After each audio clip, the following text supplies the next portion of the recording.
Welcome to the Cincy Postcast. I'm Kevin Wallace, and before we get started with today's episode, I get to tell you about our great friends over at Streetside Brewery, because this episode is sponsored by the best daggone brewery you're going to find in this city, okay? Streetside Brewery, they are fantastic beers. They are fantastic food. They are incredibly friendly service. They are an amazing patio. They are an amazing modern brewery. It's just a fantastic place to go, but they are also the place to go for special events and constantly changing things going on. So coming up April 11th is Speak of the Devil Days at Streetside Brewery. You're going to want to check them out. They did the VIP tasting event already, but April 11th is when that event is going down. So you're going to want to check that out.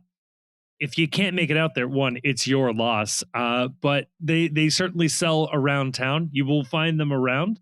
But a huge thank you to Streetside for sponsoring this episode. And thank you, dear listener, for checking them out.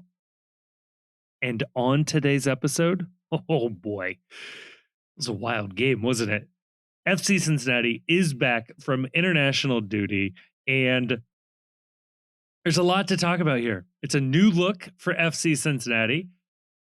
Same result that we've seen a lot of this season. However, take a peek, below the surface. Let's go under the hood a little bit. And there's quietly some reasons for optimism in this one, okay? There's certainly some bad moments, some low lights in this game, but there are some moments where you can squint and you can see a version of this team emerging over the next couple of weeks that we can truly believe in.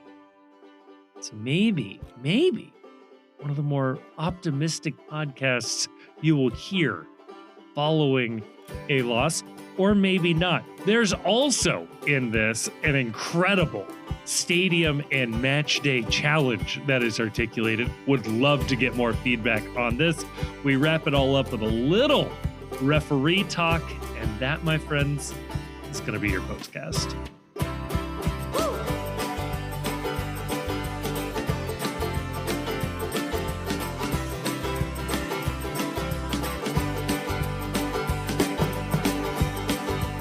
Joining me to talk about all of that and more, I am joined by my good friend, your good friend, the Chief. Chief, happy Easter to you and yours. What did the Easter Bunny bring you this year? A day at the office, catching up on work. No, that's the worst gift.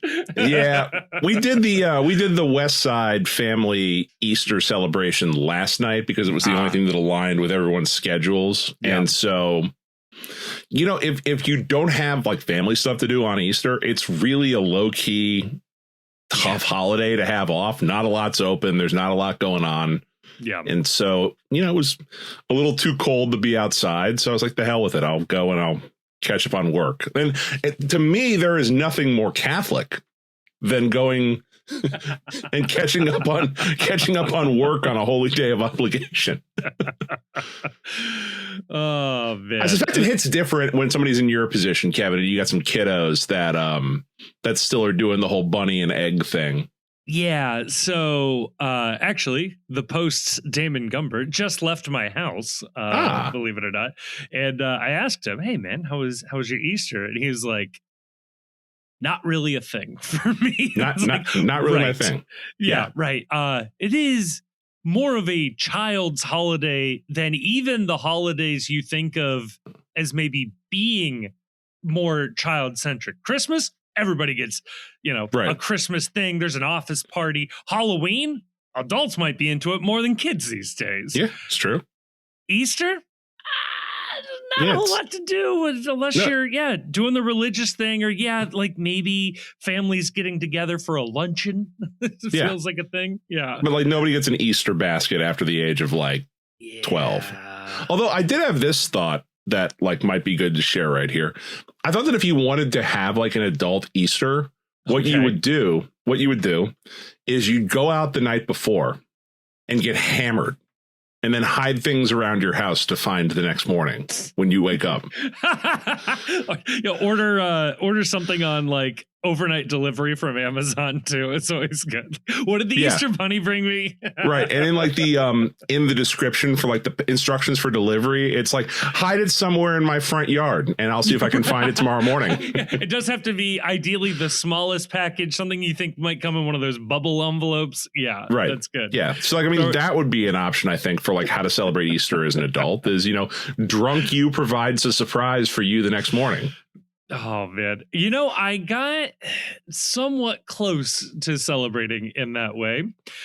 Chief, one of my favorite family traditions is not really a family tradition, but my dad and my uncle and one of their mutual friends, my dad, long story. Anyway, the three of them have been hosting a Final Four watch party for 35 years.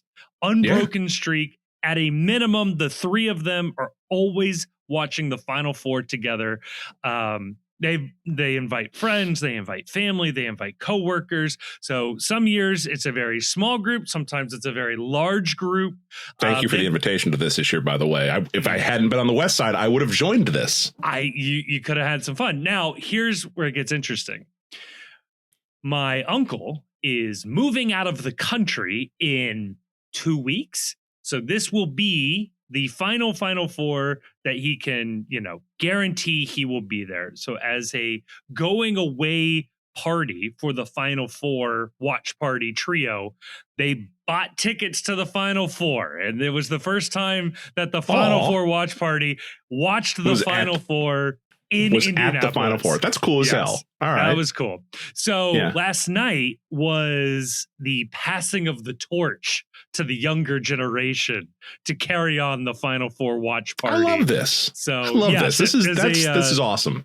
It was a fun little story. And we met up. It was like mostly my cousins and a couple of their friends and stuff. It was low key, but it was perfect. We sat up at a bar in Anderson. We took over one of the tables and we had great service, and cheap drinks, and it was a lovely little time. And I was following along with, again, the post Damon Gumbert, and noted that the power went out at one point too. The power went out for a long enough time that I thought, do I go home? It was a very long time. The bar owner had then plugged in battery backup lights. And so there were battery backup lights in this blacked out bar. It was very funny. We'd asked them to put on the FC game. The FC game pregame was on for a moment, and then somebody switched it to the Reds. And the Reds game was in full swing. The Reds are winning late. It was going to be hard to argue to turn that back on to the FC. So the post Damon Gumbert dutifully earning his actual paycheck here from us, not paycheck for legal and tax reasons, to be clear. Right. But entertainment purposes only. Yes, had the game up on the iPad on the table, and he is live tweeting the game. We are watching the FC. We are watching the Final Four. It was beautiful, but the power goes out. It was the only game in the bar, so that was very funny. It's like all of a sudden everyone comes crawling back to the FC. It's like, hey, you guys want to watch some sports during this? Huh? How about that? Look who comes crawling to watch the world's game here. Thankfully, power's only out for a couple of minutes, but long enough to make you think, oh, it's not snapping back on. Now, Kevin, about this game last night. Yeah.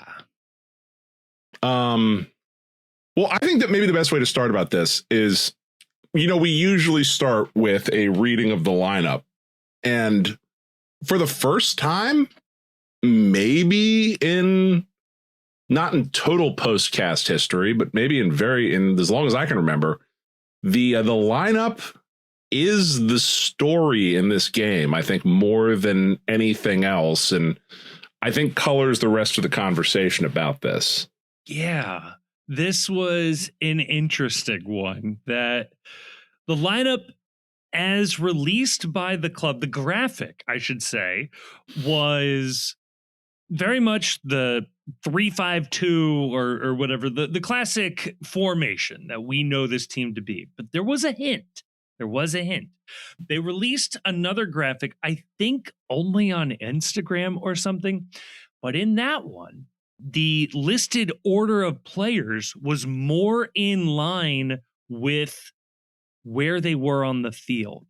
And in that one, Echenike is listed up top in between Barlow and Denke. Whereas if he were a defender or even a wingback, he would have been listed much further down, or in this case, further up on the lineup. So there were some hints. Something was afoot with this lineup. And then when the team rolled it out and started playing, yeah, it was a little different look. So I have it here in front of me. So here we are. The lineup was Evan Loro in goal, Brian Ramirez as your left back, Nick Hagelin, your left center back, Matt Miazga, your right center back, Kyle Smith, your right back, a midfield trio of Samuel Guidi, Pavel Buka, and just ahead of them, Evander, with Tom Barlow as your left winger, Kevin Denke as your central attacker, and Ender Echenike as your right winger. As far as I can tell, they deployed a proper 4-3-3 formation. Now, I'm happy to quibble about exactly how that's deployed, but to my eye, that's what we saw last night. 4-3-3. And if there was any doubt in the post game, Noonan and Hagelin both acknowledged, despite what the graphic said, they were indeed playing a back four. Yeah. And look, we're going to talk about the results of this game and how this game was played, but this is a seismic move for this team. And it's one that I think you would join me in this. I think all three of us, even with Grayson not being here, we've all been calling for this for the better part of 6 months. Yeah. That this team needs, like last year, it was more, we'd like to see what this team looks like playing it every so often. And then for me this year, it was like they need to switch to this offseason. And they didn't for whatever reason. But look, Pat Noonan made the switch to the back three, the 3-5-2 that this team has been playing almost exclusively during the Pat Noonan era. He made that switch after one match with a back four in 2022. And this team has played a back three since. I don't want it to get lost right here that this is a massive move coming out of the international break. Yeah. And it's a massive move considering there is nothing about this move that was necessitated by injury or even card suspension. We have seen this team without the services of Miles Robinson and without the services of Matt Miazga too, still deploy a back three. They've trotted out, Hidebe, Hagelin, Flores. They've even put Alvis Powell in the back line if they needed a third center back. Yeah. This was, by all indications, and unless I hear otherwise, I didn't certainly hear that last night. By all indications, this was a deliberate choice by Noonan to switch formations to play the back four. You know what? I'm going to go ahead and this is how I'm going to frame this conversation. Bravo. Okay, please, I'm happy. I want to give credit to Pat Noonan specifically about this. And we have criticized Noonan in the past. I think all of us have at some point. Oh, no, I've never once levied a single criticism against Not once. No, but specifically, we have criticized Noonan for inflexibility. And that we're going to keep pounding the round peg into the square hole. Yeah. This was different. This was bold. This was different thinking. This was an attempt to do something. This was seeing that something wasn't working. Yeah. And instead of just trying to, like the old joke about you're talking to someone that doesn't speak English and people just start speaking louder. This was instead of like playing the 3-5-2 louder, this was trying to do something different against a system that doesn't work. And I think that everything else that you want to say about this game has to start from a point of this was a bold piece of leadership and bold piece of coaching by Pat Noonan that a lot of managers in his position would not have the balls to do, flat out. Yeah. And I think your point about the missing personnel is particularly interesting here because Tom Barlow doesn't strike me as the ideal left winger. And while this team doesn't have a ton of sort of ideal left wingers, a player that I do feel like could fill that niche at least until the summer window is Dado Valenzuela, who was suspended. So if you wanted to tell me, with Miles suspended and maybe hurt and Dado not being available, maybe we don't roll it out this game.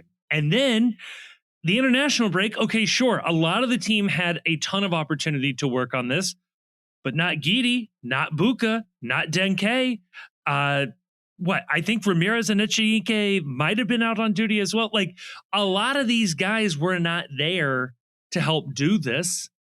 And yet they roll this out. Now, if you want to criticize that, I'll take the point. Don't I'm not undermining that, but the point is that this is a decision to do this regardless of where the circumstances of the day-to-day roster was going into this, which tells me, this is a strategy, a tactic that they are going to roll out maybe going forward, or at the very least, I would think they're going to split time 50-50 between this and the other look. But you got to go with this now. Like you've made a choice. You have made a decision that the back three isn't working. And I think that that's the right choice. I've described it, and I think you have too, is that this is the 3-5-2 under Pat Noonan is a solved system that teams know how to exploit it. They know how to attack it, and it just isn't producing the results. And there is a thought, and I think that it's become more intrusive over the past couple of years, that this is a system that just simply doesn't work without Lucho Acosta pulling the strings at the center. And so if you know that, there's an old saying by the old ball coach, Steve Spurrier, and that's whatever you're going to do inevitably, you should probably just do immediately. Yeah. And if it is inevitable that this team has to make a formation change, then you may as well make it immediately. And so, I'm happy that they did it coming out of the international break. I think that's a great point, that they were missing a lot of key pieces that didn't have an opportunity to train this for an extended amount of time. Yeah. And yet, to me, even though this match did not turn out well on the scoreline, I thought there were a tremendous amount of positives to take away, such that they lose 4-2. They concede 4 goals. That's bad. Nobody likes a game where you're conceding 4 goals.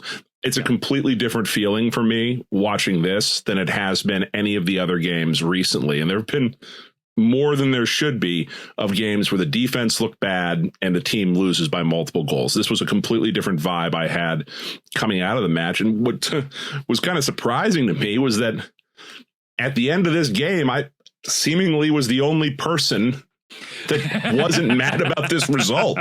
Like, how does it accused feel, of being I don't know. I don't know what to say. I don't know what to do with my hands. But the problem is, the other underpinning of all this is that we absolutely trashed this team last year, or not everybody. I'm going to say there was a healthy debate in the fan base last year about this idea of the eyeball test versus the results on the field, and the scoreboard versus watchability and underlying metrics. Yeah. Like, if you were part of the team last year that was this is unsustainable, look at the underlying metrics, this team is god awful to watch, they don't score, you can't keep winning 1-0 games, this is bad, something needs to change. If that was you last year, you can't then come back this year after they make a switch for one game without their best defender and missing who we think would be a key piece in Dado Valenzuela of playing in some sort of a 3 up top formation. After one game with limited training, missing some pieces, you can't then come back and say, well, how dare they lose this game when they're making this change? Like, it's going to be a growing process. There's no easy way to do this. And especially, look, if there's somebody that you want to give some criticism to, give some criticism to Albright and Noonan for not figuring this out early enough to make the signings to prepare for this. But you know what? Like, they made the switch. It's done. Like, you got to stick with it, and you got to give them credit for at least making the switch, even if it was a couple months too late. Yeah, and that is certainly something that will show itself, I think, over the next month or two. Is the lack of wide attacking depth and or too many expensive center backs on this roster, and maybe Ramirez isn't the dream left back. Maybe he would have been better at wing back. Maybe he'd be better as a winger. But if you make him a winger, then you are sort of forced to start Powell and Kyle Smith every game, or you're converting a center back to outside back.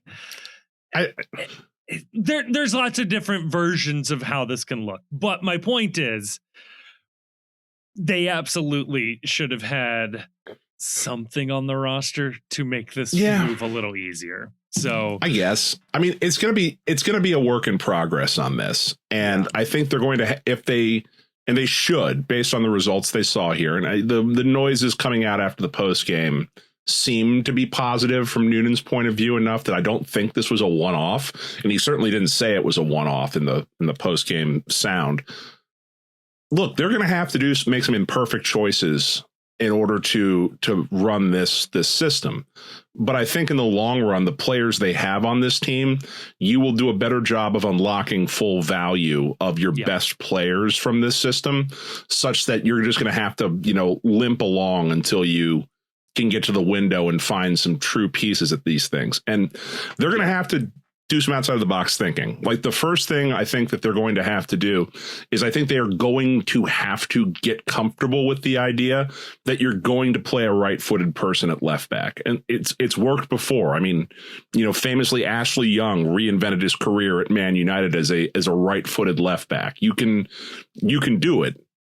I just think that, like, if you are slavishly devoted to this idea of your left back has to be left footed, it really limits your options. But once you get over that hump, I think they've got options for players that can play out there and do a decent job. And maybe that allows them to push Ramirez further up as a winger, where I think is a more natural position for him, as opposed to asking him to be a back. And it's going to be that way across the board. You've got options at right back, but there's, right back's a position a lot of people can play in a pinch. There's a lot of right-footed players that have the skill set to play right back. If you want to play a true right back, you're going to have Alvis Powell. Not next game, because Alvis Powell decided to make himself unavailable. Just the full Alvis Powell experience. But you've got options to play out there. Yeah. And it's going to be a work in progress, just because the defenders and the defense of this team has been built a certain way and have trained a certain way. And it's going to be a lot of communication stuff. It's going to be a lot of timing stuff, and knowing where your help is coming from, knowing where your responsibilities are. That's not going to come overnight. But I think that for the players that they need to unlock, I think even last night, the early returns were so much better than we've seen so far this year. Yeah. And Noonan has absolutely earned the credibility to be given the time to figure this out. Like, MLS is such that this is by no means a lost season, or, they've already sank their chances at, X, Y, and Z trophies. No, we've seen this time and time again. Teams are able to grow into the season, and absolutely, if they completely change the formation, we'll see what changes happen over the next window. Throw in the roster rule changes we expect to be coming. Like, there is absolutely a version of this where we don't have the dream end of the season, but the momentum is shifting in such a way that I think people would be more than happy, more than comfortable having Noonan and Albright and co. continue to lead this into the next couple of years. But Chief, I want to talk about that point of like people being upset by the result last night despite the process, because this has always been my criticism of that criticism. And I know for a fact, Max, I got to speak for Max here, because his whole argument has been, sure, we all want a dream tiki-taka, beautiful flowing attacking soccer. But the moment this team loses 3 games in a row, everybody's going to panic. And so watching this team transition, and in that moment of, okay, we're going to change the formation, we may have to play suboptimal pieces out of position for a certain amount of time in order to get us to this future. Will this fan base have the stomach for the changes? Look, if we're going to be a fan base that doesn't support people after they transition, I don't want to be a part of this fan base. Okay, all right. Look, we can all be adults about this, right? Look, if we have learned to call Bono, and God forbid, the Edge is the Edge. Come on, we can handle a new name. That's exactly right. Every professional wrestler I like gets their name changed as soon as they sign with WWE. All right. I liked Kevin Steen. I love Kevin Owens. It's all right. It's like we're gonna get weird with it. It's okay. Your favorite actor's real name is not that name. Yeah, I learned to love John Moxley more than I love Dean Ambrose. Like the name changes should not bother anyone in this space. There's nothing more manly than taking a different name. No, the reason why people need to calm down about this, I think, is that Pat Noonan is not a back 3 guy. Yeah. Chris Albright is not a back 3 guy. They sort of play this by necessity, but it's not like a system. I said this earlier today, I think on the Discord. It's not like you have a football team that has an offensive coordinator that's like, we're going to run the read option, and we want to run, the running quarterback, and we're going to run, and it's going to be all short passes. And then all of a sudden the coach comes in, or the owner comes in and says, no, we want to move to a downfield passing attack, and you've got to learn to do something new. Like, it's not that system. Like, Pat Noonan is not like oh my God, the only system I play is back 3. How will I ever sort out playing a 4-4-2 or a 4-3-3. I don't know how to do this. No, this is they ran a 4-4-2 in Philly. He played in a 4-3-3 when he played when he actually played soccer. They are going to be fine with this transition. It's not like Pat Noonan doesn't know how to coach this. It's just going to be a question of figuring out who the best pieces are for this, figuring out how you put everyone together on the field, and you figure out how to get everyone working together. And there is not a better year to do this than this year. It's why I wish they would have done it in the off season. Like, the best time to have done this would have been this off season. But, we're past that. You can't go back and fix that. We don't have the DeLorean or the TARDIS or anything like that. But you're going to have a huge break for the World Cup. You're going to have the transfer window is going to open with more games left in the season than at any point in MLS history because of the World Cup break. You're going to come back from the World Cup break, and the window is going to be open in like a couple weeks after that. So you're going to have a chance to make moves at the window. And for better or worse, you're going to get a free couple month look at everything that's going on here to get yourself ready for a stretch run. And again, like you said, all you need to do in MLS is get to that, 8th, 9th spot to get to the playoffs. You'll even get a home playoff game because of the dopey format they use.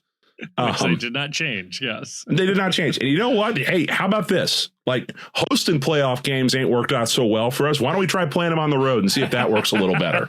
We've been very good on the road, so yeah, why not? Yeah, we've been great at losing home playoff games. Why don't we try going the other way for a change? Yeah, I completely agree with that. You also have Leagues Cup in there, so the competitions that they are still alive in are largely going to be settled after the World Cup break. I will go ahead and say Shield feels unlikely. I Yeah. I don't know if anybody's Always- glanced at always what felt LAFC has done. Chief, I know this is World's Gam talk. Have you, if you had to guess, how many goals has LAFC conceded this year? I think it's 0 or 1, It's maybe 0. Yeah. They have scored 14 goals. They have conceded 0. Yeah. Unbelievable. So if you project that out over a full, if you project that out over a full season, is that good? It's okay. I mean, it's no 2023 FC Cincinnati. Let me tell you. No, it would be one of the best professional seasons in the history of the sport. The American Invincibles, right there. Yeah. Can Justin Hoyt join? Is the real question. Oh, I bet he could. I bet he's open on the staff. So yeah, so I think that there's plenty to be optimistic about. Now, here is a question for you. All right. I think, and I'm more than happy to dive into this later. I'm not exactly who I want to talk about. I think the game last night proved to be fruitful for Kevin Denke. Maybe didn't make the most of his chances, but it certainly produced chances for him. What do we feel about Evander a day later? Because I don't think there's any version of FC Cincinnati, throw whatever formation you want, that is a successful team if he is anonymous. Yeah, I don't love the 4-3-3. To me, this team, the change, like moving to the back four is the biggest difference. Like once you commit to the back four, what you do with the remainder of the field it's up for interpretation, I think. Okay. Where I would be looking at with this team is to move to a 4-4-2, with Evander sort of at the top of a midfield diamond to get him and keep him in more advanced positions, with Denke above him, and maybe Denke is paired with Echenike or Ramirez, maybe as the case may be, and you move and you have sort of a platoon situation based on need between those two players.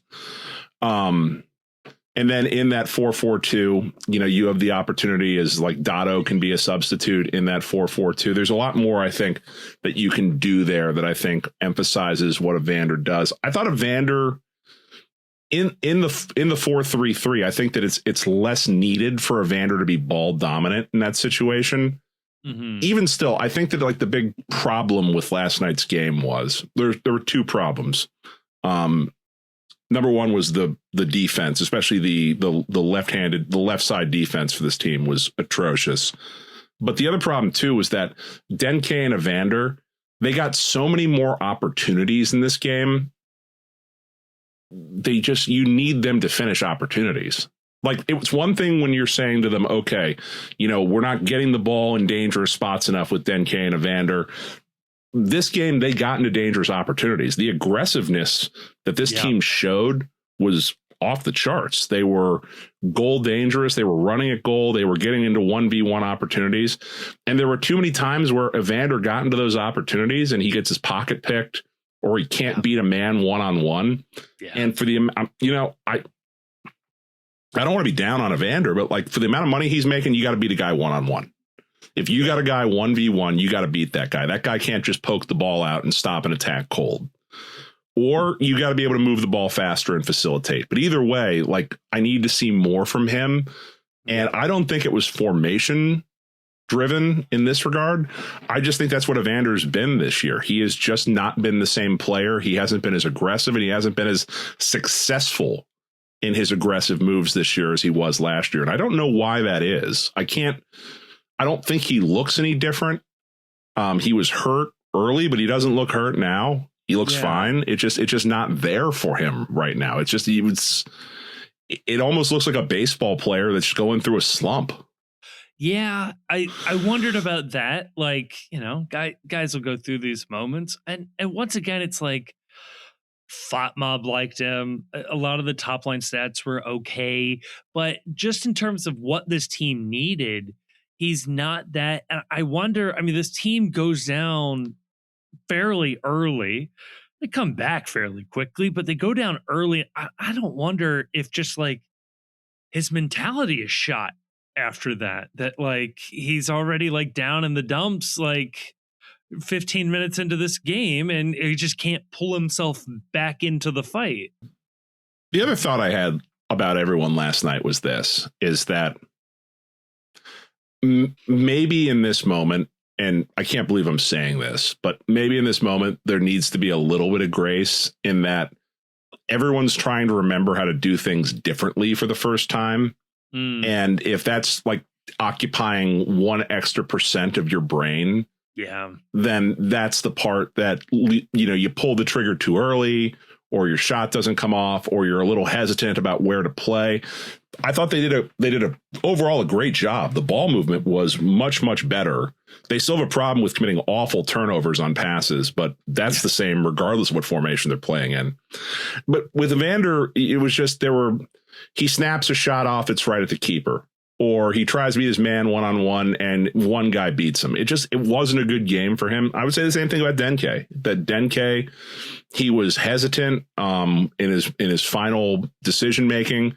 He doesn't pull the trigger on shots quickly enough. He infuriatingly, on a cross that comes to him on the side of the box, he elects to try and head the ball in from almost 15, 20 feet out where there's no power on it, and that's not his game.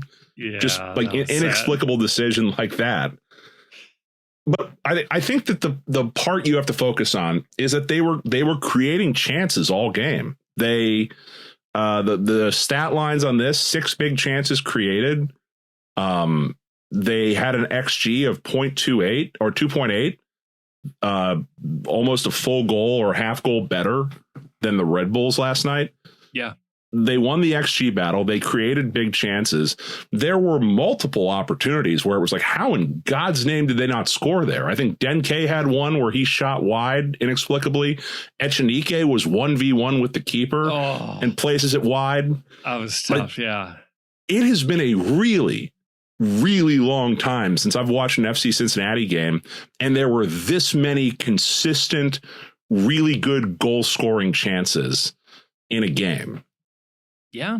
And isn't that what we're looking for? Hasn't that been the holy grail here for the last 8 to 10 months?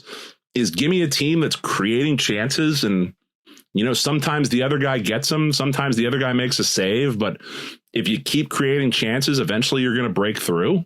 Yeah. And we saw that through the state of the game as well. Maybe this isn't the dream outcome, and depending on how you rate this Red Bull team, but this was a back and forth game. And I don't think at any moment in this game, for me, that I think FC Cincinnati could not score. That they were always going to be threatening for a goal. There was always going to be an opportunity, even late. It's going back and forth. I thought they always had a chance, which is more than I can say for a lot of games earlier this year, and certainly games last year, of they actually have a chance. Oh, this offense is clicking. This offense will generate opportunities for them. Can they put them away? I much rather have that question than, oh my God, can we get the ball on their side of the field? Because that's what it feels like a lot of these games the last 15, 20 minutes are like. And it wasn't that way in this game. And there's a couple of moments in this game where you have to wonder what the heck was happening. But otherwise, I think if you play this same game with this same sort of vibe 10 more times, I think it's a split 50-50 as to who comes away the winner here. And I for prefer a road game, this. Yeah. I prefer for a road this. game. You can't argue with that. Now, there were problems. And in addition to the finishing problems were bad. It was bad. Some of the finishing, some of it's unlucky. They had a couple good chances on corners that went, just high, or that they just didn't finish. Nick should have had one of them. That was, Nick should have had one. There's other problems too, where Ender, God love him, he's fast, but can't get the ball on frame. There's others where he's 1v1 with a defender and waits too long to make a pass or make a decision. And by the time he decides to do something, he's been closed down and the entirety of the Red Bull defense is back in the 18-yard box and there's no room for anything. So they're just missing a little more decisiveness, which has been the case, again, regardless of the formation they've been playing. But they got into more dangerous positions, which is what you're looking for. Yeah. The defense, though. Oh. I don't know. I'm going to ask you this. Like, is this a thing where this team's going to have to pick what it wants? It can be boring and defend well, or it can be exciting and just concede out the back the entire time. Like, is one a symptom of the other here, or like how should I view this? Because they were more aggressive, and usually when you're more aggressive, it leaves you more open, and that was certainly the case here. I do think that's the case. Here's the problem I have. I don't think there's a version of this team that can just decide to be defensively stout. Like, yeah. Up until this point, this team has leaked goals. So playing more aggressive and leaking goals, but like not 6. Like, yeah. And also like, not being out of the game because you can't score anything, generate any offense going the other way. Like, I'd rather be in the position where you go, okay, we might concede 2 amazing chances to the other team, but I'm guaranteed 3 amazing chances. And then we'll play on the margins from there. I'll take that, because the other version of that is we will have 1 half chance and the other team will have 2 amazing chances. Like that had been the bargain up to this point. So don't mind that. I don't want to pick on him, but there are at least 2 goals in this game that are a direct result of Matt Miazga being slower than he once was. Now, maybe that can be solved with better positioning or another player in his spot, which doesn't fill me with joy. But certainly the first goal, he just gets straight up outpaced to the spot and his man is there for the cross. Ramirez, sure, could have played the ball better. The entire team could have played the ball better, and the ball wouldn't be on the attacking, foot for the Red Bulls. But when you're chasing your runner and you're 2, paces behind him, ain't a lot you can do there. So no, I think that's a part of this equation. Yeah, there's 3 parts to the defensive problem that I see. And tell me where you think I'm wrong on this if you think I'm wrong. Number 1 is the offense looked way better. Yeah. The passing is still a problem. And this team commits way too many bad giveaways. And it's one thing to give the ball away. It's another thing to give the ball away in bad situations where the other team is running right at you. Yeah. Like, I can deal with a giveaway where it's poked away and the ball goes out for a throw and go in the other direction. Okay, fine. You can reset your defense. But when you try a through ball that has absolutely no chance of making it, and it's intercepted and immediately everybody's going the other direction and you're turning back to sprint the other way, those lead to goals because you're out of position. The other team has the momentum. You're trying to catch up. That's it. It's bad. And we've seen it happen too many times. That's 1. 2, I think any version of a back 4, you can't have Brian Ramirez playing left back. You just can't. I just don't think, and I was close to saying this about him as a wing back, to be fair. I don't think his defense is remotely good enough to do this. Like, we've said that before about people that have been converted to wing back. Like, Barrial's defense was not great. Yeah. But Barrial was a willing defender. And the thing about Barrial was Barrial didn't get like absolutely owned 1v1 the way Ramirez does every single time. Like, there are way too many plays where he is completely faked out or he is beat to the touchline and a cross comes through unmolested. And you have got to stop those crosses coming through so frequently. There were way too many crosses that came in without a touch or a deflection or a block coming in from the right-hand side. And that just, you can't have that. You can't have it. So I think that's it. Anything they do with this formation, it's got to result in someone else being out there that's a little more stout when they're out defending 1v1, because it's a common thread. When you look at the heat maps and the pass maps after games, FC Cincinnati just gets they get abused down that flank every game without fail. Something has to change right there. Yeah. And oh yeah, please continue. No, good. No, I was just gonna say, every time we see the charts on the broadcast, it's been this whole season of, they give you the arrows of like where is the opposing attack coming from, the center, the left, or the right. It is always like 60% down wherever Brian Ramirez is. Like that is it's where the book's they are out. targeting. The book's out. He can't defend. The league has made that determination, and you can keep taking it or you can do something about it. And I think there's probably ways you can get Ramirez on the field elsewhere, because I think he does have talent. But as it stands right now, like, it's not working for him in any sense as a defender back there. Miazga, look, I know this hurts you. I love Matt Miazga. I love him so much. I'm not going to say bad things about Matt Miazga. What I will say is this: I would be interested to see what this looked like with Miles Robinson and Matt Miazga together, as opposed to Matt and Nick, where I love Nick, I love Matt. There's not a lot of fleetness of foot between the two of those. You're basically starting two of the same guy.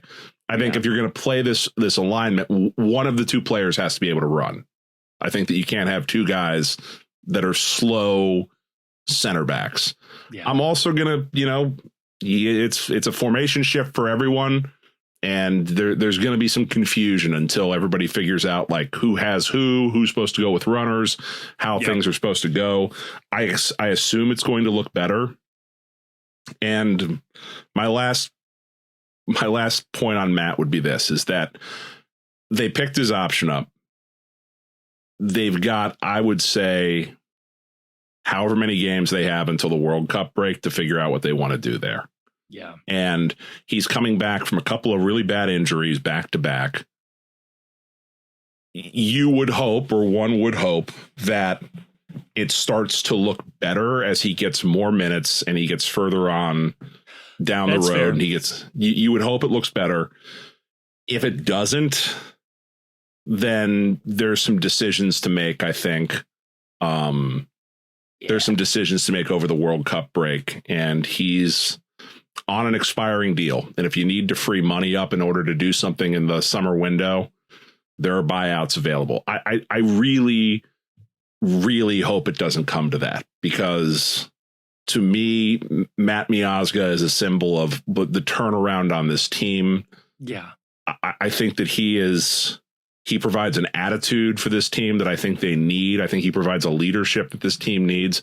I want to see him power through, and I want to see him. Yeah. I want to see him sign a better. I want to see him earn and sign a slightly more team friendly deal on the money.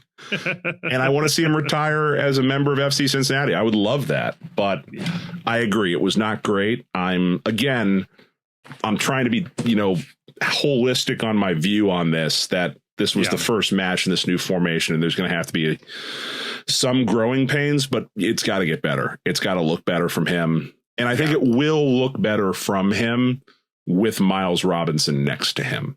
Yeah. So that would be your change. You don't think there's a version of this where it's Robinson replacing Miazga and it's Haglund and Robinson? I think it's Miles and Matt. I think that's your pairing. Yeah. I will hear arguments that Nick Haglund is a weapon on throw-ins and long throws specifically. This is the second goal they've scored. It's like the most dangerous set piece they have is a Nick Haglund throw-in at this point. So yeah, I don't know how you fit that in. I don't know what else Nick Haglund has to offer. I don't know if you don't try throwing Nick Haglund out as your left back and just give up on the idea of footedness and just be like, I need someone who's sure over there that can stop someone 1v1. I don't know what you do. Interesting. Yeah. I think there's options, though. I mean, I think that, I'm open to anything. I'm open. Gilberto Flores is young. I wouldn't hate the idea of experimenting with him on one of the backs. Yeah.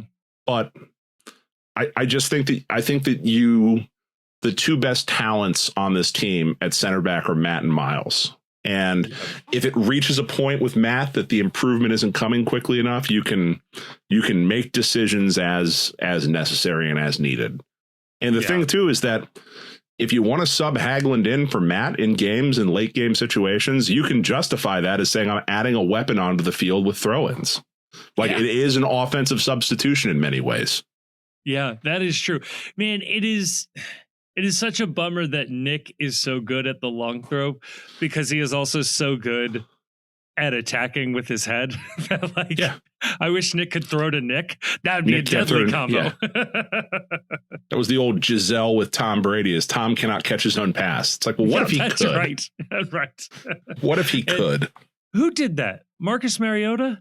There's been a lot of quarterbacks that have caught their own pass. It's usually a really bad idea. I think Mariota threw a touchdown pass to himself, though, because he caught him. Yeah. Man. It's, and the thing too about this result as well is that, look, the first goal was awful. It was a breakdown on a lot of people's parts. I think Evan probably will look at that and wish he did a little better on that as well. Yeah. But they score, they come back quickly with a Pavel Buka, a blast from outside. So there was a little bit of 2025 that leaked through, even in this big change into the brand new future for FC Cincinnati. Yeah. And so it's like, okay, they go to half up, tied 1-1. You're not feeling, I was feeling great about this. And I will go to my grave. I won't remember this after a week or two because I'll probably forget it and move on. But in this moment, the second New York goal scored by Emil Forsberg off of a bullshit call. Like, I don't even think it was a foul that was called. Yeah. I thought it was a clean play. It's one of those ones where if they had coaches challenges to soccer, this would have been an automatic coaches challenge for me. Yeah. But even worse than giving a phantom call on the setup for this, he gets to take a practice kick. And after he takes his kick right into the wall, Rivas decides, no, we're going to let him do it again. Somebody was moving somewhere they shouldn't have. So my man got a full on free practice free kick to figure out what he was doing. And then as soon as he lined up for the next one, I knew with absolute certainty that was going in. Like, there was no doubt in my mind once he got a redo that was going into the top corner. Yeah. I was going to ask, did Laurel have a press report? She did, actually. And I'm just going to pull that up here in a second. Okay. So while you look for that, allow me to sound off on this as well, because what is so insane is that there is nothing that I can tell as to what happened. The wall is on the line. They are on the same line. And I don't know what they're going to say, but the only thing I could maybe think is that the entire line jumped forward, and referees have started to crack down on that. Nothing about that. What was their argument? It's even worse than that. This is a quote from Nick Haglund on the retaken free kick. Okay. Mehmeti came in 1 yard from our wall, and he's not allowed to do that. Then Forsberg took the free kick, and then because he moved in, Rivas made him retake it. So it was their own player that did something illegal, and instead of blowing the whistle, blowing it dead, and giving the ball to FC Cincinnati, like what I thought the rule was, is that if you did something, that's considered a foul, and you've waived your right to take the free kick.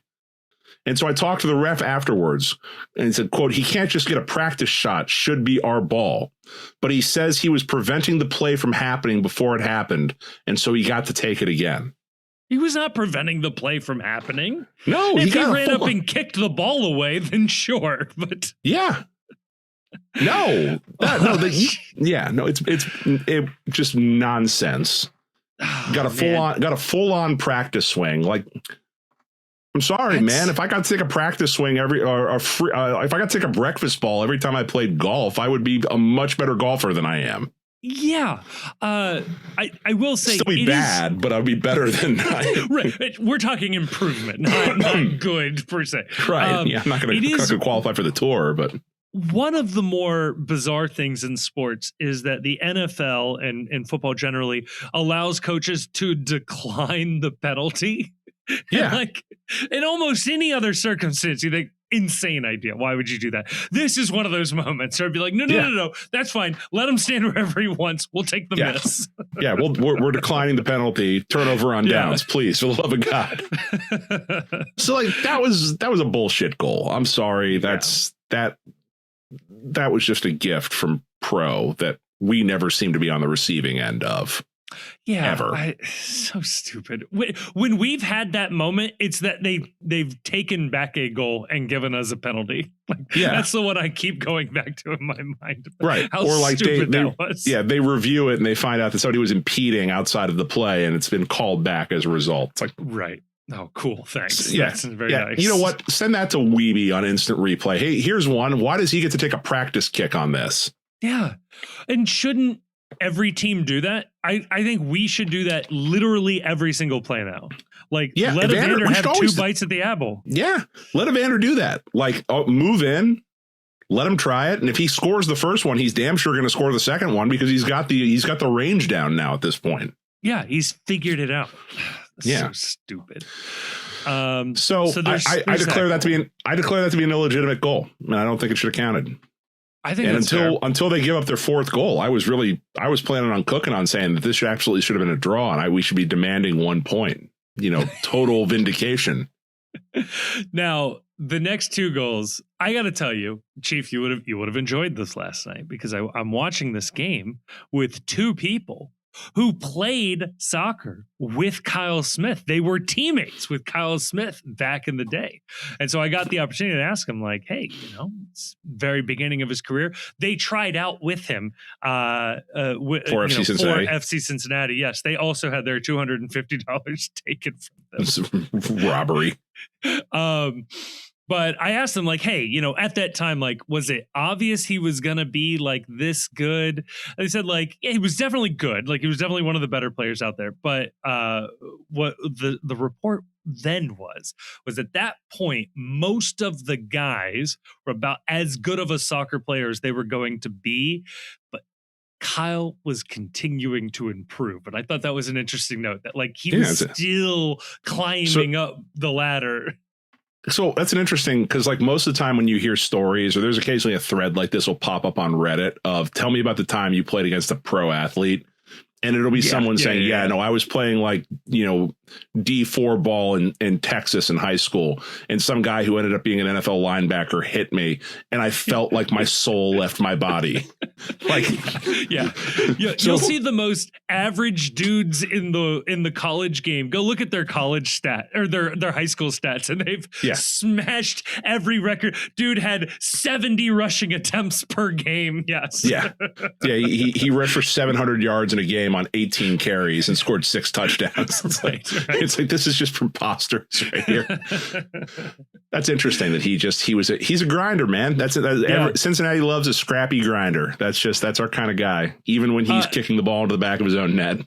And I liked this too. They said, oh yeah, when we played with him, he was a winger or the 10. He was like the midfield playmaker. And they were like, it's wild to see him as a defender. It's like, man, he is like made a very long career and is maybe a legend in Orlando as a defender. Right. But it's also along the same lines as like every baseball player you like rooting for was the shortstop and the starting pitcher of their little league team. Every single one of them. You'll see that with certainly smaller national teams that have one really good Premier League player. And if that guy's like a defensive midfielder or a left back for his Premier League club. When he goes back to play for the national team, he's the 10. He's the striker. Yeah. He's the focal point of the entire team. It's like living a double life. It's like, the meme running around from Moon Knight, where all of a sudden the guy wakes up in the other body with a gun. And he's like, how the hell did I get here? That's Alphonso Davies playing for Canada. It's like, it's like he comes back. Very good left back. Canada, he's the star attacking player. Comes back for Canada. You have to do this all by yourself. We've got no one else here that can help. Everybody turns into the water boy when they're back home for their national team. Yeah, tough look. It was a tough look for Kyle on the goal. I'm not gonna sit here and paste him on this. The problem is again, Ramirez got absolutely cooked 1v1, and a cross came in that there was no business in actually coming in for. I think it's cruel to give him the own goal. I think it's a goal no matter if he's standing there or not. Like, I know they're allowed a little bit of leeway with like how they score these officially, but I mean it's colliding into a bunch of legs at the end of the goal there, like it's going in. So yeah, maybe he could have done better. Probably not though. Sure. Yeah, but like the problem was it was again the defense coming down and from the left side is the ultimate culprit right there. Yeah. So you would hope that improves somewhat going forward. Yeah. But what was nice though is that the FC responds. They make a game of this. They have the throw in, and then Kyle Smith gets his first goal going the other way. So Kyle giveth and Kyle taketh away. Yeah, that's good. You take those two away. Do we feel better losing 3-1 or 3-1?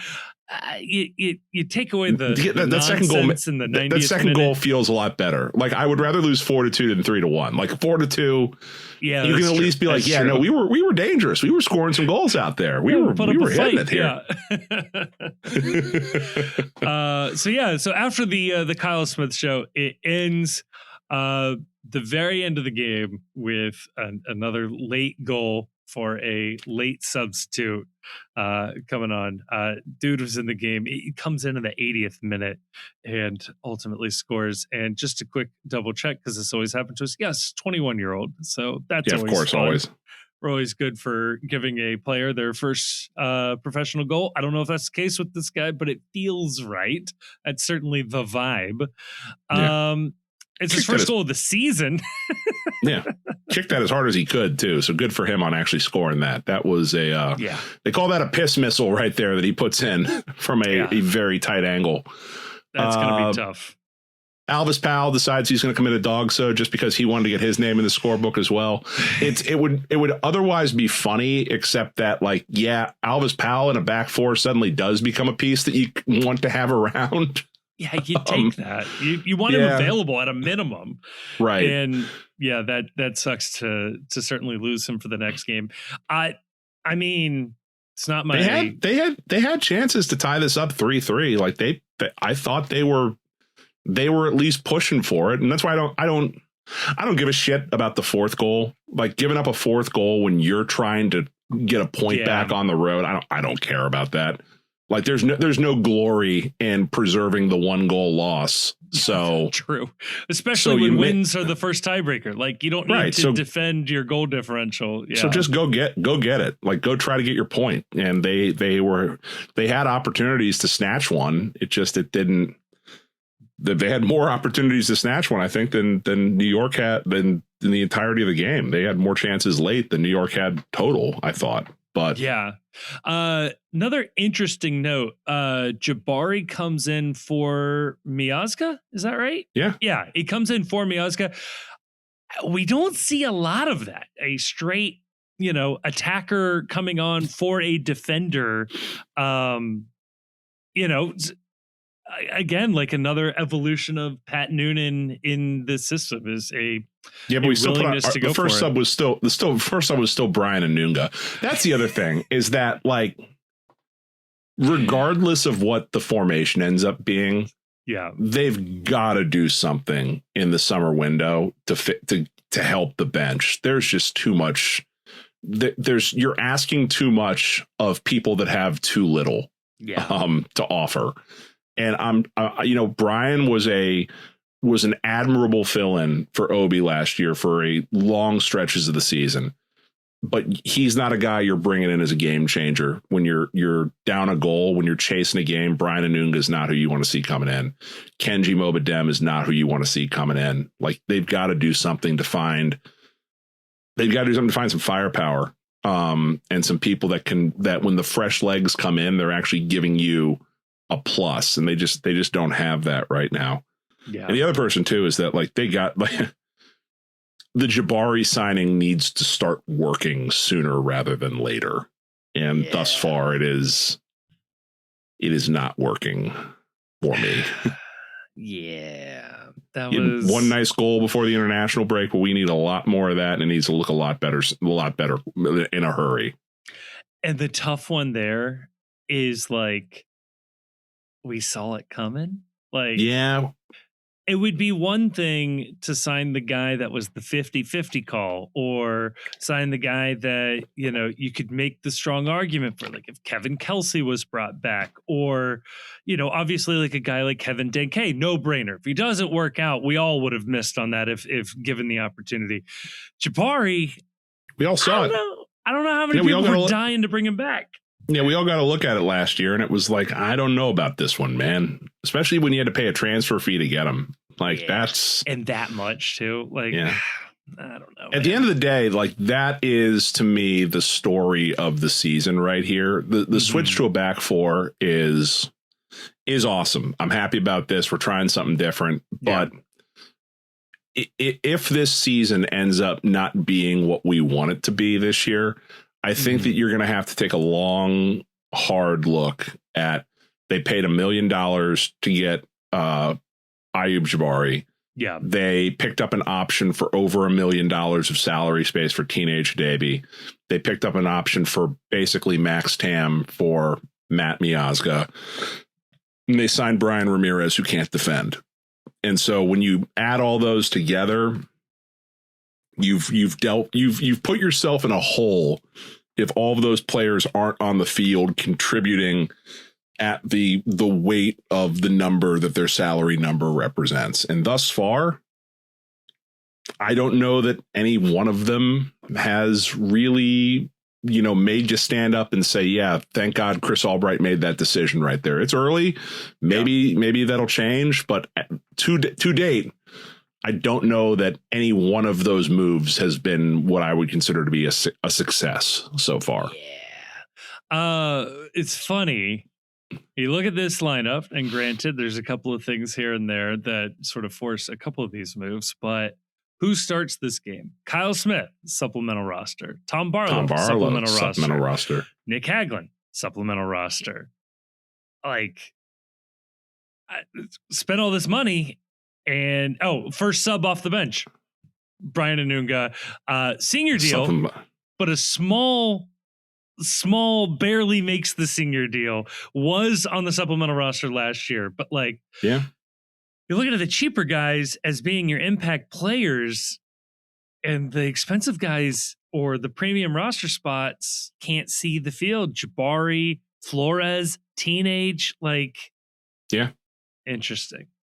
Yeah. So, I think if you want some good news, though, it's that they picked up options. They didn't sign Matt and Teenage to new deals, so there could be some there could be some relief in the future. Who knows? Before we end this game, Kevin, I do want to talk about one other thing that I think deserves our attention here, and that is, I'm going to give him direct credit on the socials right here. You can follow this man at Ultra Gary Cat on Twitter. Ultras of Gary. So yesterday, I don't know what I was doing, but the thought struck me that you see around baseball, and the brands have co-opted this, what used to be a organic fan experience that you could enjoy at a baseball game. The 999 challenge at a baseball game, 9 beers, 9 hot dogs, in 9 innings. So a hot dog and a beer per inning. I thought to myself, that's something that we should incorporate in soccer. So I put out the 9-9-90 challenge. 9 cheese conies, 9 beers in 90 minutes of play. Ooh. And Ultra Gary Cat, Ultras of Gary on X, the everything app. It's all happening on X.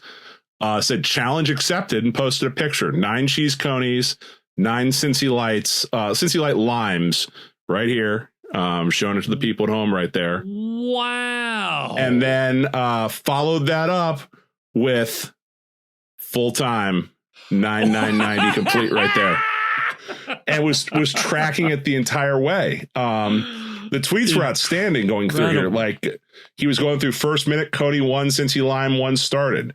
15th minute, 4 conies down, 2 beers down. Oh, shit. 30th minute, 5.5 conies down, 3.5 beers down. Halftime, 6 conies down, 5 beers down. 46th minute, 6.5 conies down, 5.5 beers down. We've reached the struggle point. There it is. 60th minute, 9 conies down. We got the conies out. We're just working on the beers. 5.5 beers down. 75th minute, 9 conies down. We're up to 6.5 beers. Parentheses, going to be close. Yeah, it seems like we're slowing down. 83rd minute, we get to that 7th beer down. Going to need some solid stoppage time. 89th minute, 8 beers down. Revo's going to throw the game as always.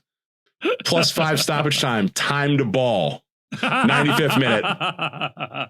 Maybe 1/3 of a beer left. Fortunately, unfortunately, goal and red card probably saved it. I love the idea. Yeah, I think this becomes... I think this is a very similar challenge to baseball, certainly since baseball has sped up their clock. Like in ye olden days of 4 years ago, super easy. 3 hours at a baseball game, you get like a high scoring game, you can easily power through that with a pitch clock and the DH now. Yeah, it's 2 hours if you're lucky. Right. Sometimes you get an old National League game. You get a couple double switches in there that would buy you some time. Yeah, they're trading pitchers every other pitch. Kevin, the question to you is: do you believe that you could complete a 9990 challenge? I would love to think that I could, and maybe as a younger man, this wouldn't have been a problem. It is just the dumbest thing. I have found that I cannot drink that volume of beer before my body just says no. There's no more room. Yeah. So I had this thought because when I posted this, I threw it onto another group chat and I was like, am I crazy for thinking I could do this? And the response was yes. I think I could do this. But here's the thing is that Ultra Gary Cat, who is just a fucking legend at this point, man. Like I love it. It is incredible. And it looks delicious too. Like I've already eaten dinner and this whole plate looks awesome. He is able to accomplish this because I think that doing the 999 challenge, I think you have to do the 12. I would have to do the 12-ounce beer. I would need like a can of beer, which is a problem at TQL Stadium because I'd really want to do this at the stadium. I have thoughts about this. Yeah. And like, I think that every beer at the stadium is a tall boy. Yeah. I don't think there's any place to get just a can of beer. Like, I think if there was a stand that sold nothing but like normal ass 12-ounce Miller Lights, I think I could do this at a game. I would want to try this at a game. I think I could get through it. But if it's like if we're stuck with like the big boys, 9 of the big boys, I think would be too much for me to do, I think. So yeah, and if you do find a like a 12-ounce beer or whatever, like it's going to be a super high ABV. Like it's not going to be a light beer. So Chief, allow me to offer a slight amendment to the challenge and then feel free to reject it because this is going to require an incredibly small amount of math, but math nonetheless. 99.90, 90 ounces of beer. I'm just keeping the alliteration. You're shaving off a couple of ounces. I'll give you that. Right. But if you do it in the stadium, you're buying what will have to be 6 tall boys, but you have to get basically more than half of the last one finished. I think that's probably closer to being reality right there. Or I mean, you could also just do the math yourself. Like, because what are the tall boys there? Are they 24 ounces? Or oh God, are they? I did 16 ounces. If they're 24 ounces, let's do the no, math. I don't know if there's. I don't remember. Like I just drink them. I don't actually like read how much I'm consuming. That's loser talk. So if they're 24 ounces, are they 24 ounces? I don't know. If they are, it's only 3.75 of them. So basically, I do that every game. That's not hard. Drink 24 ounces. They do offer 24 ounces of like Coors Light. Like there are like super tall boys at the stadium. I've certainly seen them before. Okay. I think the ones they do at the stadium are 16 ounces. I think. I'm just looking at. I just googled. Coors Banquet Tall Boy because I would want to go to the banquet. I think. Yeah. I might need to go light beer though. If there's 16 ounces, you need to drink 5.6 of them, which, like I said, 5-6, so and you got to get half of the last one done.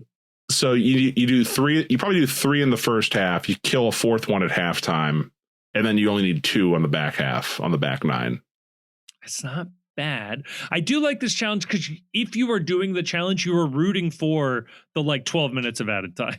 Yeah, no, this is one where it's like, let's take a hydration break. I'm going to need the hydration break myself in order to make it through this. The hydration break is actually for the people doing our 99.90 challenge. Right. Kevin, would you commit to trying the 99.90 challenge at an upcoming match this summer if the season really goes off the rails? I'll do it. All right. If we can pick a game to make it an event, and we encourage as many other people as we can to do this, I think it'd be fun. Yeah, we got to do it though. Yeah, you got to come down to my seats. You, me, and Grayson have to all sit in my 3, and we all have to try it. We all have to try it sitting there and get Chris White to film from like a row up. I like this plan. Now, Grayson won't do this. Of course not. No, he won't do shit. He doesn't do anything. 2 glasses of wine and 2 natural wines right here. I smuggle in my own natural wines. Right. I was thinking that this also would be a little more doable. They sell empanadas now at the stadium. 9 empanadas would probably be a little easier. Would that be easier or harder than 9 conies? I think that's harder. That's a lot of bread. A lot of fried bread. It's a lot of so is a coney. A coney's a lot of bread too. Good point. So I think if you do a coney, is it cheating to do plain? Because I feel like you have to go plain. Like if you're doing mustard and onion. Well, I only eat them plain. I don't do mustard and onions. I only eat them plain. Okay, well then fine. Then plain it is. Right. Man. Just imagining like it's the hot dog eating contest where you're Joey Chestnutting, you're ripping it apart, you're dunking it in your beer and shoving the coney in your mouth. I think it would be funny, though, to go to the Coney concession stand before the game starts and go, give me 9. I'm doing the challenge. Or if you just say I'm doing the challenge and they know what that means, they make up 9 for you right there. Okay, so if Gold Star was in the stadium, we could convince them to bring back the crave case. Crate. No, they do the crate still. They still sell the crate at Gold Star. Oh, shit. Okay. Well, it shows how much I'm paying attention. No, but like what I want at the stadium where it's got like the Skyline menu. It's like a coney is like, I'm sorry, like $9. And then like at the. It's not a cheap challenge. No, it's not. No, like at Cintas, they do like the Skyline walking taco and that's like $8 or whatever. I don't know if they sell that at TQL. I don't go to the regular concession stands. I have financial club tickets. I don't think they do. Yeah. But they should have as a menu item there. It just says the challenge. And that's the price of 9 conies. And they give you all of them in like an FC. Like, it looks like a sword box. And they put the conies into a sword box. And then you can do the 9,990 challenge right there. Okay. Now, if they wanted to commit to corporatizing this and sell you 9 teeny tiny little mini beers. No, I don't want. No. But like if they want to sell 12-ounce cans somewhere in the stadium to do the challenge, I'm okay with that. But you would have the drink tray would be shaped like a shield. So you'd have the sword and the shield. Yeah. Somebody said that this should be with 9 little kings online. And I feel like that's cheating because that would be real easy. That's kind of what the baseball teams have offered. They've done. Yeah, no, that's why they've screwed this up. Yeah. Because they've corporatized it and they don't give you the full 9 beers because we don't want people drinking irresponsibly at the games. No, man. Come on. It's a sporting event. I'm going to drink irresponsibly. They're like, we don't want you to have all these beers. Like, be real. I've had 5 before I even walked into the stadium. All right. I'm just time shifting when these beers are occurring. Yeah. I want to say it was the Rangers. Somebody showed like the size of cups that they sell, like Dixie with cups. Their $9.99, and then they bought one of the tall boys, and one of the tall boys wasn't enough to fill up all 9 cups. Right. It's like you got like like one tall boy and like 2 extra Dixie cups. It's like, wow. Yeah. $9.90 in the Bailey. We go $9.90 plus in here. Oh, hell yeah. Yeah. So there you go. 6 tall boys, 9 conies during the game. You can't start ahead of time. You start at first whistle, you end at the final whistle. Those are the rules. You can go through you can go through halftime though, I think. Yep. That's definitely allowed. Halftime, hydration stoppage break. Time. Yeah, hydration break. Now, hydration break's going to cut both ways because presumably they will only offer those during hot games, which could impact your situation. Yeah, man, just makes you thirsty is all that is. Oh God. I think I could do this. That's my toxic trait, is I think I could absolutely do this in my age. I worry about the consequences, but I think I could get close. Yeah. Chicks dig scars, pain, like glory lasts forever. Bloated on way too much beer in Skyline. What happened? I did the 990 challenge. Oh, I gotta walk slow to the car. I'm feeling things. It's tough scenes, man. Oh man. Okay, before we wrap this episode up, I feel like we have to talk about this, Chief, because we maybe, I don't even think we alluded to this. Chief, utterly insane in this game to have offered up Victor Rivas as the late addition as the center referee for what was Kevin, ultimately explain to the people why that's so out of pocket.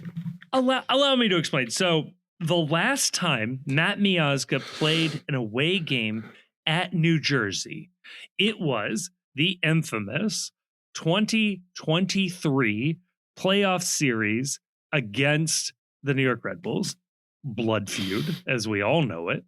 And Miazga is sent off in that game, not sent off, gets a 3rd yellow card in a very bizarre, thing with the rules. He confronts the referees after the game with pizza in hand in their locker room. There is a brief moment of this is released in the documentary that Apple made about that season, the 2024 season, and it got Miazga suspended.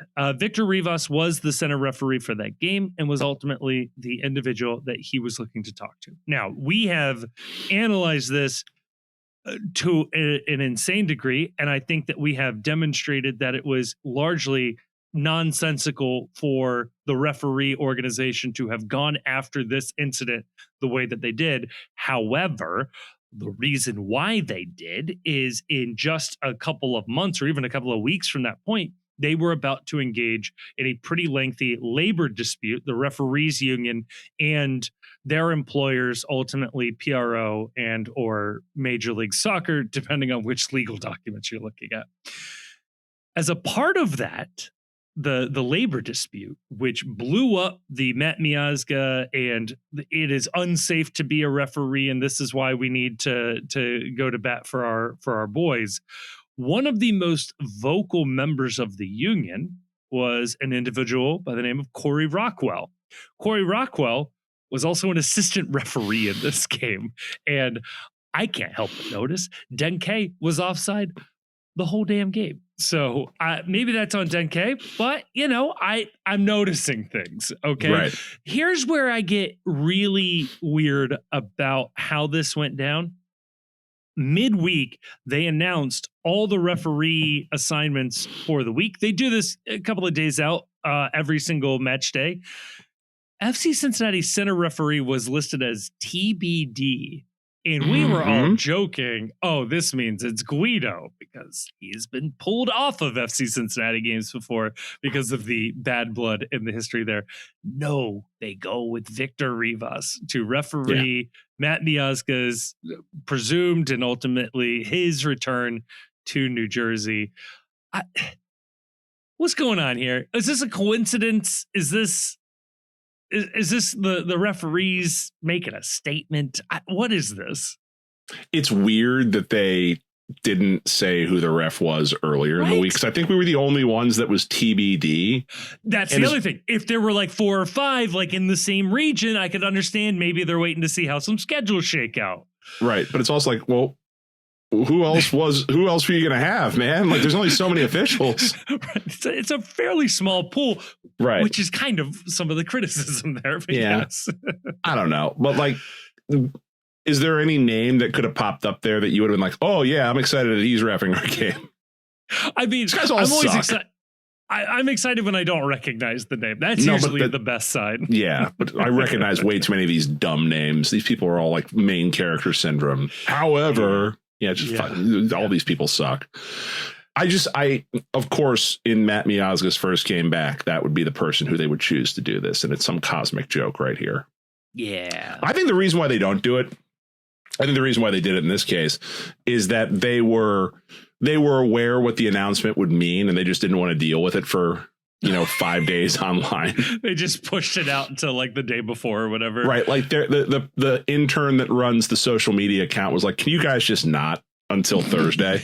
It's going to ruin our mentions. Yeah. Yeah. They announced it the day before. Like that was about as last second as I think they could do it without it then being suspicious to like announce it. Why do they announce the officials ahead of time? Like, why shouldn't they just show up on the match day and just find out who's going to be there? That's a good question. I mean, they do this with umpire crews too, don't they? They do it with every sport. Like, why if everything's on the up and up, why should it matter who your official is that week? I wonder if it's not a part. I'm sure in the NFL it's for gambling. Like, I'm sure that like these people all have it all figured out that, like when Ed Hockley was refereeing, that like offenses scored like 2.7 points less because of how he enforced the rules.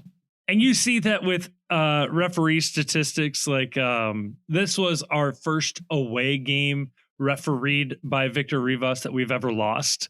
And there's like, more than a couple of games sample size. It is weird. I do think it's a part of like just a transparency thing of like, if we announce it ahead of time, I don't know that makes it better. Like, would you have liked the Victor Rivas decision more knowing about it 5 days in advance, or finding out about it as soon as like they walk out of the field and it's Victor Rivas? I think that would be much better television, is if like the team takes the field and there's like the officials come out and then all of a sudden there's a collective realization. No. I mean, it would certainly like in a non-unionized referee situation, it would allow more WWE moments of like Bob Bradley's special refereeing this one. Oh my God. my God, that's Guido's music. What's he doing here? Yeah. But, no, that would be electric. That would be electric content right there. I would love that. But all these guys suck. They're all equally shitty. I don't care who these people are. Like, I guess it gives you a moment to go through their social media and see if there's like a conflict of interest. Like, I don't get to see their gambling, accounts, and I assume they're banned from all sports gambling. Maybe just soccer, maybe just MLS. I don't know. But I think that I think officials should have to disclose everything. They should have to put their home address out there publicly. They should have to list all of their investments. They'd have to, disclose any conflicts, any teams they've rooted for, what sports their kids play, cities they've lived in, people that they're contact with on social. Hey, if you're not hiding anything, what's the problem here, man? I mean, it is still weird to me that Tori Penso used to be an employee at Red Bull and gets to referee Red Bull games. I don't know, man. It's weird they used to employ a guy that was on the highway patrol. That's a little weird to me. It was ran for mayor. Wasn't mayor, but ran for mayor. Yeah. I mean, like all these Ice King. Yeah, all these dudes that are NFL refs, they're all practicing lawyers. Like, I don't know, man. I don't think I want a lawyer like running a sports league for officiating. Most lawyers are assholes. Yeah, Rockwell's a internal auditor at PF Chang's. Yeah. So not exactly, pro-union. I want to audit the refs. That's what I want to do. I want to audit their books. I want to find out what they're up to. Can we get the Ron Paul gang from 2008 to audit the Fed, audit the refs, audit the pro. I'm going to run for U.S. Soccer Federation president on my platform of audit the pro, the PRO. We should look into that. How you run for president of U.S. Soccer, and one of us should run. I'm for it. I mean, how hard can it be? Not hard. I think we have to get endorsed by a local. Not necessarily our local, but a local like soccer group. Like they all have like these regional councils. So all right, if you are involved in one of these, I want to be endorsed for U.S. Soccer president. I want to run a campaign. I want to get up and give a speech with a platform. And I'm just gonna make fun of people the entire time. We're gonna bring negative campaigning to the U.S. Soccer Federation president campaign. Chief, there's a couple of people we know that could maybe make this happen.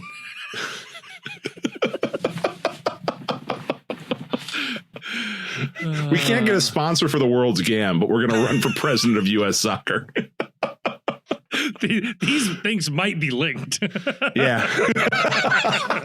Yeah. If you don't want me to run for president of U.S. Soccer, you need to step up and sponsor my podcast. King's coming for your ass. Cup and all of these are going to come rushing in. Please, for the love of God, do not upset the apple cart. No. My platform is that all referees are going to have to wear clown outfits on the field. That's what I want to see happen. just run the most humiliating anti-ref campaign possible. Yeah. When Matt Miazga honks somebody, he's really going to honk the nose. It's okay.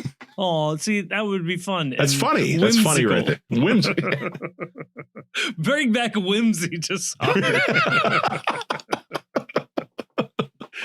What else we got? Are we done here, Kevin? I think we are done for this evening. I think we've done our jobs for better or for worse. For better or worse, everybody calm down. This is a good thing. Or be mad. I don't know. I'm not going to tell you how to be a fan. I'm not going to tell you how to live your life. Be mad. I don't give a shit. But I think that by the end of the year, if they stick with this, I think we will enjoy watching an FC Cincinnati team playing a back four far more than we will enjoy FC Cincinnati playing a back three. And I think that it will make player acquisition less of a trial going forward if we're looking for left backs and right backs as opposed to guys who can play wing back, which is a little bit more of a specialized skill set, I would say. I don't know. Yeah, you do you fan your way. However, whatever gets it through. And we'll see you on Thursday. Fuck Columbus.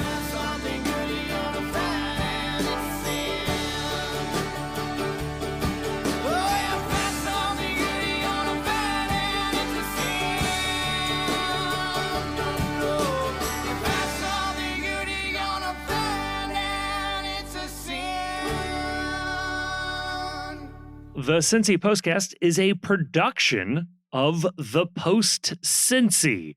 You can check us out online at thepostcincy.com. You can also follow us on Twitter and Blue Sky, Facebook, and Instagram. Twitter and Blue Sky, though, you'll find we're a little more active than the other places. We're also on YouTube, where you can listen to this episode if you aren't listening to it already. We are also putting up video content semi-regularly, including the Away Days series.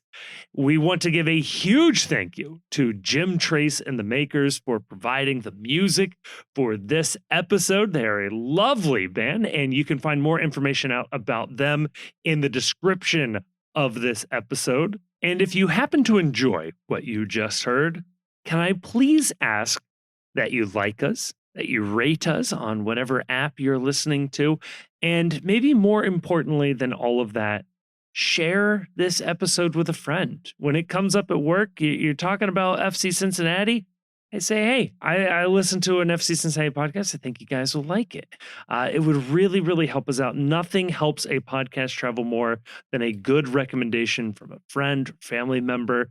That would be awesome. When it comes to the sorting algorithms that control our lives, a 5-star review would be much appreciated. Also, leaving a sort of written review weirdly does more than that. That's how the algorithms work. So maybe say a nice or a mean thing, whatever. Just as long as you give us 5 stars, that'll really, really, really help us out. And if you are looking for more MLS content, check out our other podcast, The World's Gam. Again, a link will be in the description of this episode. That is where we touch on league-wide storylines and news, and we talk about other games and a couple other teams in there as well. I think you will enjoy it if you are just dipping your toes into Major League Soccer. A huge thank you to all of our sponsors, a even bigger thank you to all of our patrons over at Patreon, but maybe most importantly, thank you for listening to this episode.